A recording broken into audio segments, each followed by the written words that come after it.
Tanner is here for you. Strong, safe, and close to home. Routine medical appointments, urgent elective surgeries, and imaging are back on the calendar at our hospitals and Tanner Medical Group practices. With the safety of our patients, staff, and community always our top priority. Learn more at tanner.org. Hashtag We Are Tanner Strong. That's tanner.org. Hashtag We Are Tanner Strong. National headlines and the local stories you care about. WLBB, Carrollton, News Talk 1330, FM 106.3. Good Thursday morning. Welcome to the WLBB Community Voice program here on News Talk 1330, FM 106.3, streaming live online at newstalk1330.com. And this morning, we are on the News Talk 1330 WLBB Facebook page, in case you want to ask some questions or give some comments to my guest this morning. Also coming up in our program a little bit later, we're going to give away $100. So if you're bored with the guest, you can still stick around to win that $100. But I don't think you're going to be bored with our gentleman this morning. His name is Mike Dugan, and according to his Wikipedia page, he was born August 19th, 1956. That's not right. That's not right. Fake news. I thought that was fake news. Okay. He's also an American politician who is currently serving in the Georgia State Senate as the Republican Majority Leader representing the 38th District, and we know that's not right either. That's District 30 representation. So I think that's right for the mayor of Detroit, who's also Mike Dugan. I think he was born in 1956. Well, this one does say there's a separate section. It says District 30, so that's supposedly your page, but you're right. I get calls about their trash pickup all the time. Good. This may be the last time we get to laugh during this program, Mike. Okay. So, but yeah, Michael Dugan, he is the Senate Majority Leader out of Carrollton, District 30. Senate representation.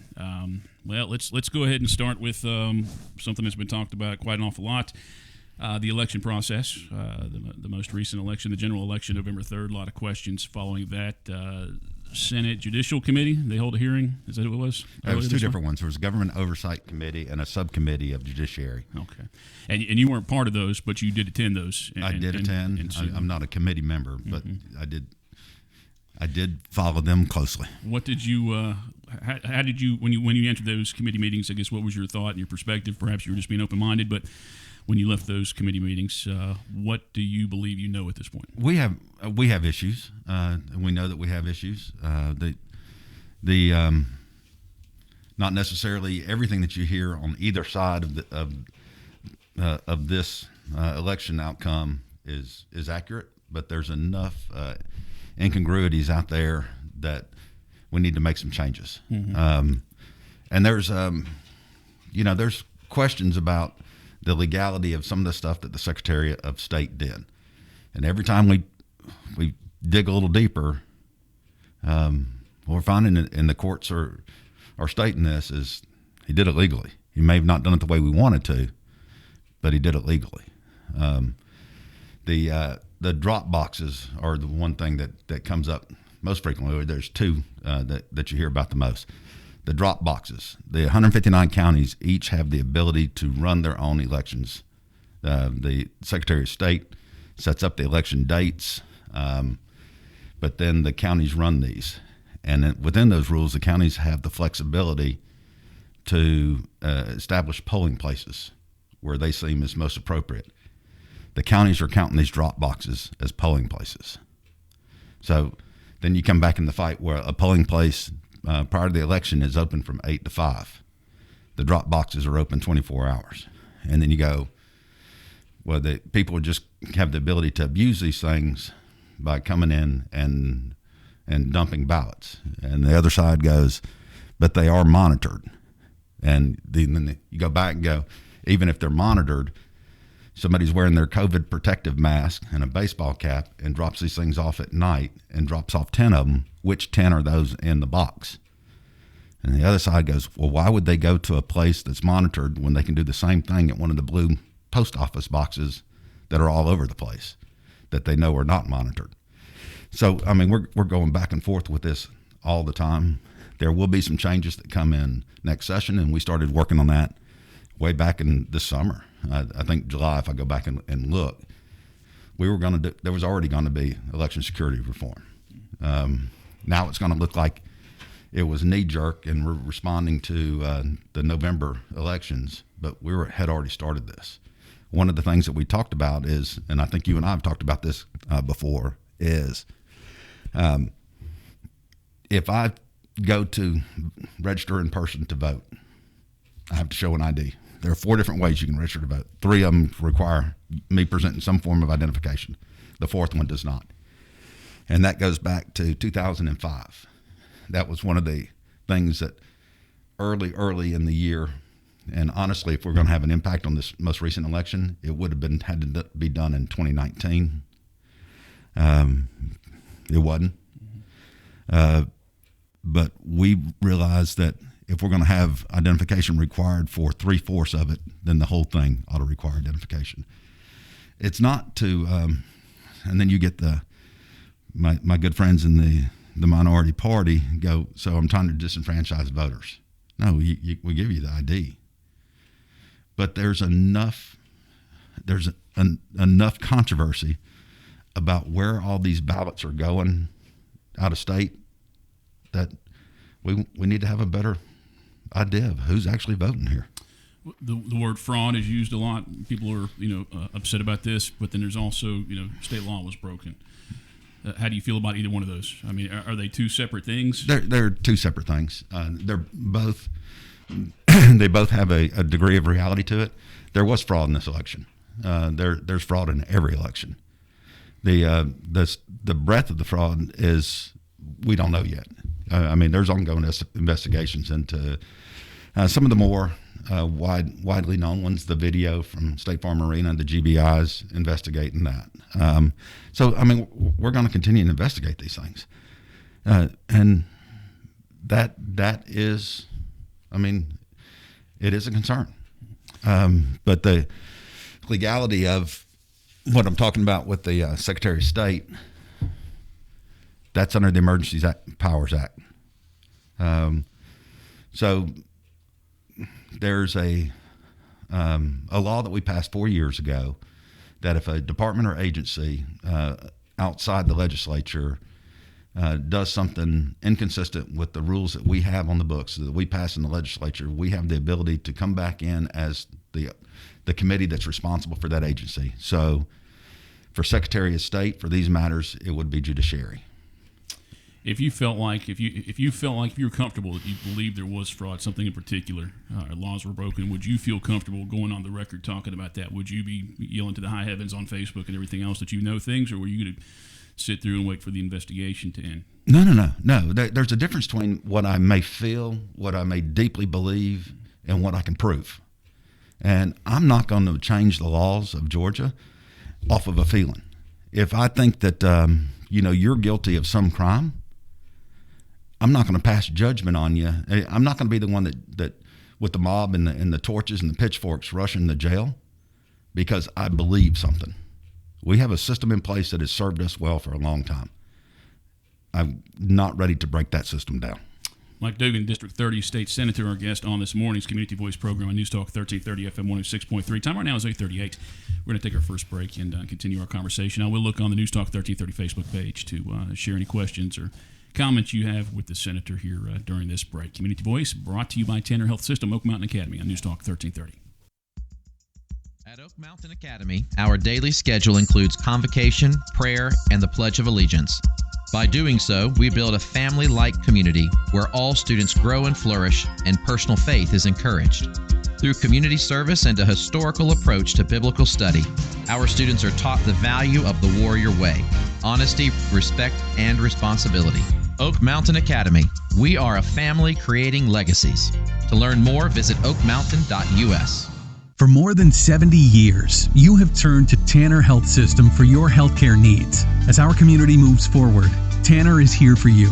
Strong, safe, and close to home. Routine medical appointments, urgent elective surgeries, and imaging are back on the calendar at our hospitals and Tanner Medical Group practices. With the safety of our patients, staff, and community always our top priority. Learn more at tanner.org. #WeAreTannerStrong. That's tanner.org. #WeAreTannerStrong.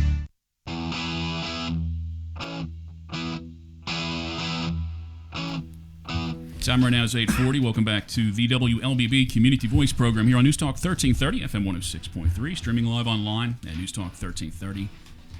And this morning we're on the News Talk 1330 Facebook page. Appreciate you watching the program this morning and sending your comments and questions in. Before I continue my conversation with State Senator Mike Dugan, I'm going to read the random Christmas trivia cash giveaway question. Now, I'm going to ask you this question. When you know the answer, visit our website, newstalk1330.com. Click the random Christmas trivia banner. You're going to enter your name, your email, phone, and, of course, your answer. We're not going to sell your email. I'll tell you that, by the way. One entry from the correct answers will be picked at random daily, and that contestant wins $100 cash. We're encouraging you, please only enter once, because the higher-ups will disqualify you if they find out you've entered twice. Then on December the 19th, this is Saturday, one of our 12 daily winners, along with a 13th winner selected at random that morning, will have a chance to turn their $100 into $1,000 at a live remote broadcast at Mike Bell Chevrolet.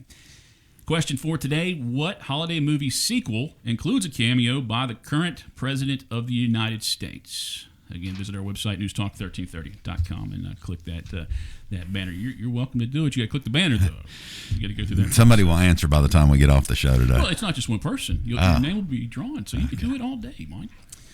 All right, looking at some comments here on the Facebook page. I may have to refresh my page, but Jenny Dollar, sorry to hear the stretching of unfounded scenarios, creating doubts where there was clearly a safe, secure election. You're offending poll workers, watchers, and counters. No, I'm not. James Camp, when are we going to see some sort of election law reform from the legislature? A federal judge ruled a few years ago that Georgia's ballot access requirements for independent and third-party candidates as too onerous and to reduce the signature count on nominating petitions. Georgia's yet to act on this. And I would say, James, good to talk to you. That really doesn't have anything to do with the election processes that we have going on right now, but we'd be glad to entertain that when it comes back in January. Okay. And again, if you have questions or comments, please feel free to post them up there, and I'll just blindly read them as I see them posted up there. The Senate Majority Caucus, you guys put out a press release a couple weeks ago. Some things that you do want to tackle in the upcoming some of them we've already started. Legislative session. Do you know all those offhand, or should I go over those for you? Just go down so I don't miss one or get them out of sequence. All right. You called on election officials to engage the GBI to investigate any and all fraudulent activities, including those that were brought to light during the Senate committee hearings on December the 3rd. That is true. What's been that response? Well, they've started. Yeah. I mean, we're already going through this. Who has started that? The GBI is already working these. Well, what counties or what districts, do you know? We're looking right now primarily the video that was out of State Farm Arena. Mm-hmm. That's the one that they're focused on most right now. They've gone back, the Secretary of State has gone back in to do some verifications in Cobb County. He's doing a percentage there. So we're going back through different areas in the state where most of the allegations are. Some of these allegations will be founded, some of them will not. But at the end of the day, we either need to confirm or deny these things so that we have a degree of faith in the integrity of our election system. And I think our election system is good. Could it be better? Yes, definitely could be better. I don't know a person that's involved in the election process, whether it be people working in the polling stations here or the Secretary of State, that thinks we have it perfect. There's always things we can do. For example, you can request an absentee mail-in ballot as late as Friday, the Tuesday before the election. Tell me how that ballot is going to get to you at your house, and you're going to get it filled out and returned through the mail by Tuesday morning. They're not delivering on Sunday. So that's one of those that has come up this time, and we go, that doesn't make any sense. Why has that been like that? We need to change that. But we can't change it in the middle of an election. But they still have to have those in by Tuesday? I mean, they can't have it postmarked by Monday? By 7 o'clock on Tuesday. And you can't do the postmark. I understand people say postmark. But if you have a meter at your office or house, you can change the date and time on those all day long. I hear that people do that with their tax statements in April. So I don't know that. We will fully fund the Secretary of State's call to investigate out-of-state residents who attempt to move here for the sole purpose of voting in our runoff. Yeah. I had actually talked with you, I think, kind of jokingly about it about a month ago, that scenario. What do you think about that now? No, we keep giving. I understand that Secretary Raffensperger has got to be probably close to the most unpopular person in Georgia right now. He's a good guy that's trying his best, and no matter what he does, he's getting beat up on it. But if we're going to give him a task to do investigations, then we can't do what some are calling for and cutting his funding while giving him more responsibility. There's no way he can possibly do his job if we do that.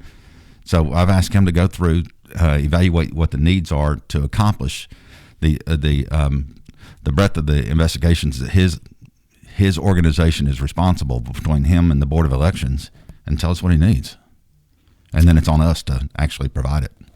Now, you're going to ask the Secretary of State to release a certified list of all voters in the November 3rd general election, and then I guess compare the newly registered voters from October 5th to December 7th. Yeah, that they're supposed to do that already. Now, the pushback on that, and I understand it, is we had an election, largest election in the state's history, and then we had an audit, a hand count audit right after that.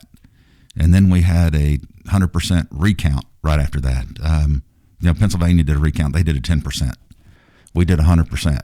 So those offices that are responsible for putting those lists together and getting them out have been doing stuff. But and now we went straight from, remember, time's getting away from me, 2 weeks ago, we did the last of the recount, had that televised, and then the mail-ins started coming in for the runoff, and then Monday we started early in-person voting.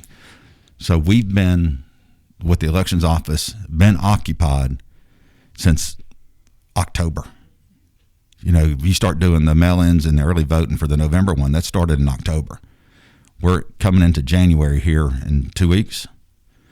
They've been conducting elections for that long now. So I'll cut them a little slack, but there's still an obligation to get the certified names out there of who did what. I keep thinking back to that comment made. The lady made the comment on Facebook, and I guess I don't think it pertains to you. But are you under the impression? Do you believe that there was mass fraud committed that affected this election? I don't believe it was mass fraud, but it wasn't a mass difference in the vote. Mm-hmm. The old adage is. Elections won by overwhelming margins cannot be stolen. Elections that are tight can be. Now, I'm not saying that's what happened here. What I'm saying is it didn't have to be hundreds of thousands of votes. The vote difference in Georgia was 12,772 or something like that.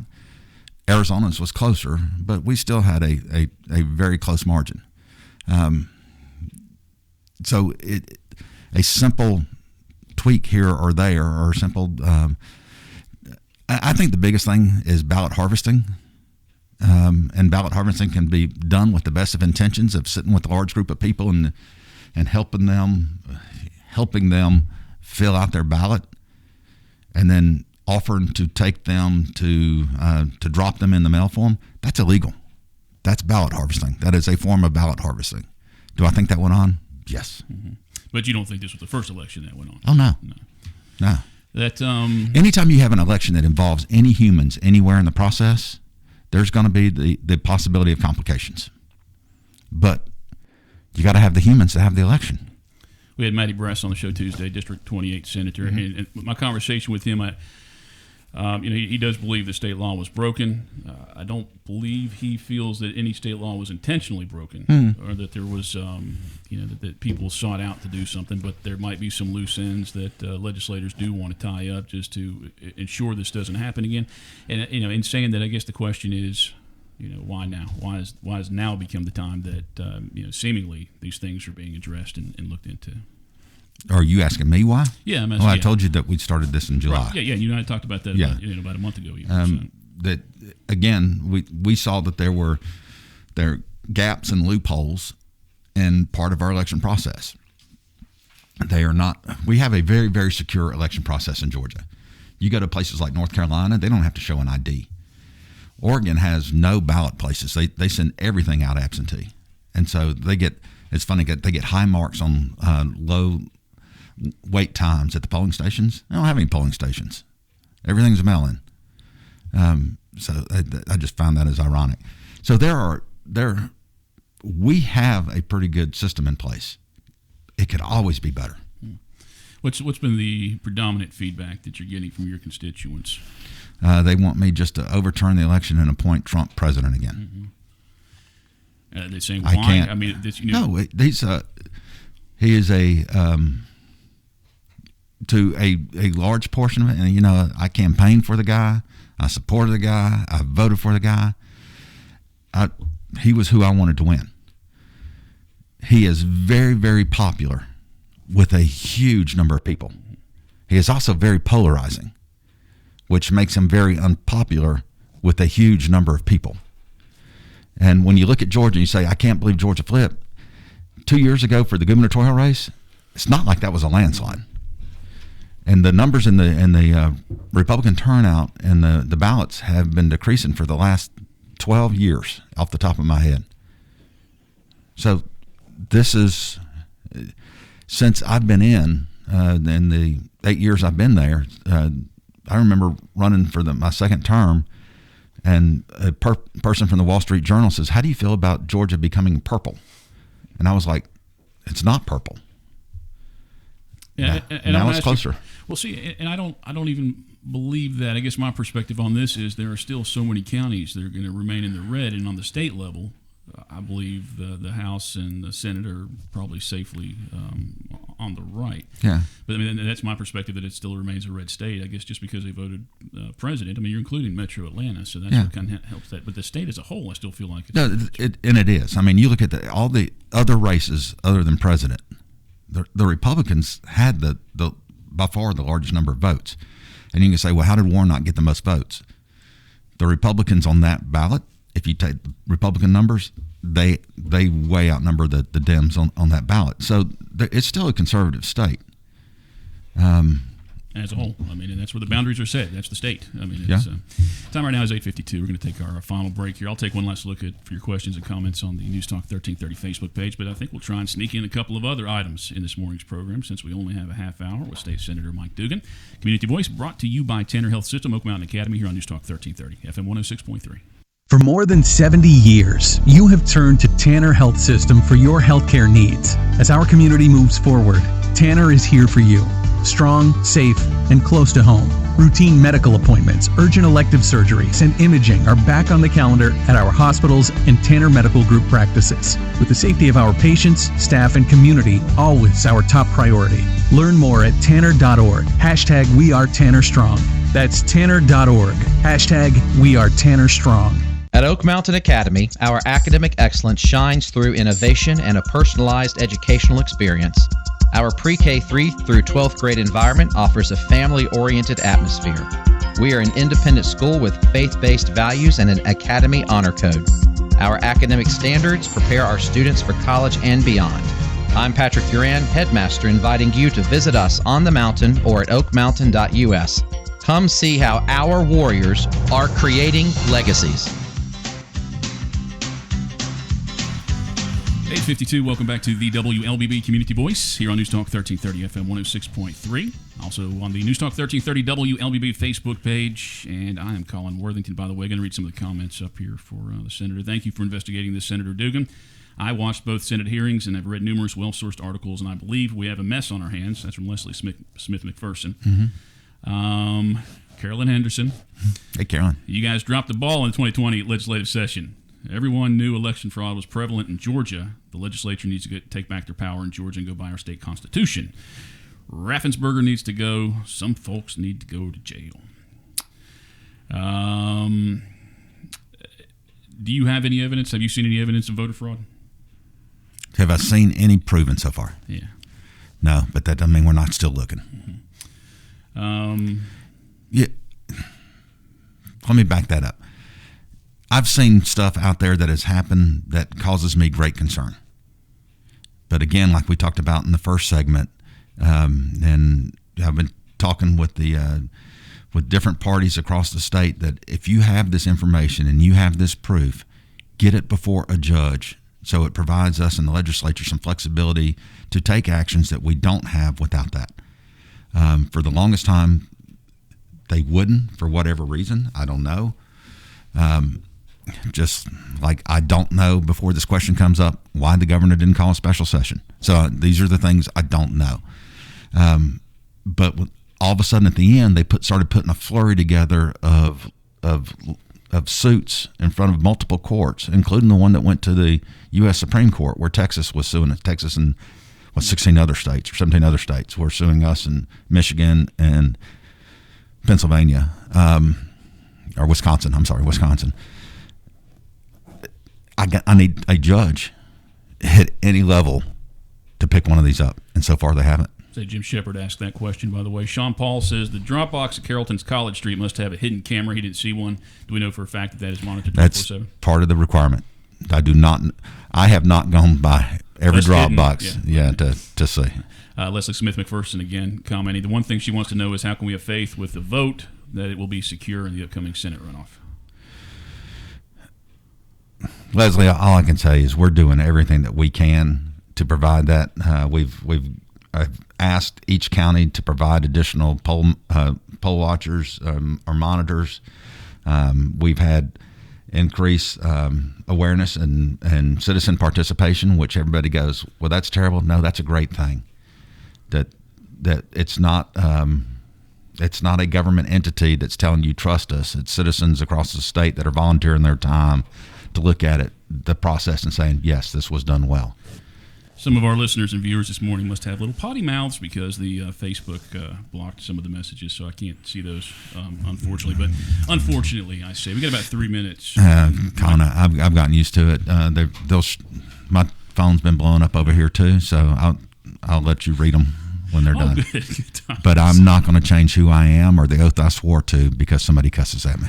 Mike Dugan's got 2 more years at least in office. So, he said, do you think that the governor and the SOS are in trouble as far as, in 2 years? That's a long time out. The secretary especially has a tough road ahead of him. Mm-hmm. Let me read this from the Savannah newspaper. I only have 2 minutes left here, but the future of gaming in Georgia has gained so much traction among legislators that the organizers of the Biennial Institute, which was, I guess, the last weekend, right? Devoted an hour-long session to the topic. Already bills that would legalize sports betting, pari-mutuel horse racing, and casino resorts have been pre-filed ahead of the upcoming legislative session. I think the headline for that was, it's definitely going to happen this year. What do you think? I don't know. Do I think gambling across the board is going to pass? No. And what I would tell you, since you threw the term pre-filed into that thing, pre-file means absolutely nothing. They get a little attention, they get a little media. That's all that is in the clutter of a bunch of legislation coming out at the same time. Somebody will pre-file something to get attention, but on day one of session, they have to go back in and refile that bill. It's not all they did was secure a number. And since you're not going to ask me this, I'll go ahead and tell you the other way. So the speaker made a. That's what I was going to ask, but I was going to do it in a hypothetical way so that maybe you can't say that don't want to comment on the House. Let's say hypothetically. No, I'll answer directly. Okay. The Speaker has called for the Secretary of State to be an appointed position, and that takes a constitutional amendment to do. They've done that several times, trying to get the state school superintendent to be an appointed position, and as opposed to elected. I know that the Speaker is passionate about what he does, and I have no influence over the House. It's a separate and distinct chamber. But it takes 2/3 of both chambers to pass a constitutional amendment. Neither chamber has 2/3 Republican membership in the chamber. So you're not going to get 2/3 of either chamber, much less both. And if that happened, and then it comes down to, okay, the governor gets to say whether it's going to be the governor that picks that position or the legislature that picks that position, which do you think he would do? Mm-hmm. So you don't see any point in even bringing it to the Senate? If he wants to bring it up, bring it up. Let's see where it goes. Let's have the discussion. Mike Dugan, our guest on this morning's Community Voice program. If you still have questions or comments, I'm sure you can post them to the Facebook page, and perhaps you'll get a chance to look at them and answer some of your solid questions later on today. Michael, thank you for coming. Thank y'all for having me. Absolutely, and thank you for listening to this morning's program. I hope you got some information out of it, for good or for bad. Hey, Colin, before we go, though, I would like to say everybody's passionate about this. I get it. I am too. But remember, next week is Christmas. Mm-hmm. At some point, remember the season and focus just a little bit of time on that. There you go. All right, time right now is 8:59. We have national news coming up at the top of the hour, followed by local news, and then Glenn Beck is on the air. News Talk 1330 FM 106.3. Tomorrow, have the newest House representative from our area, Tyler Paul Smith, on the program. So you'll want to tune in for that at 8:30. Have a great Thursday, everybody.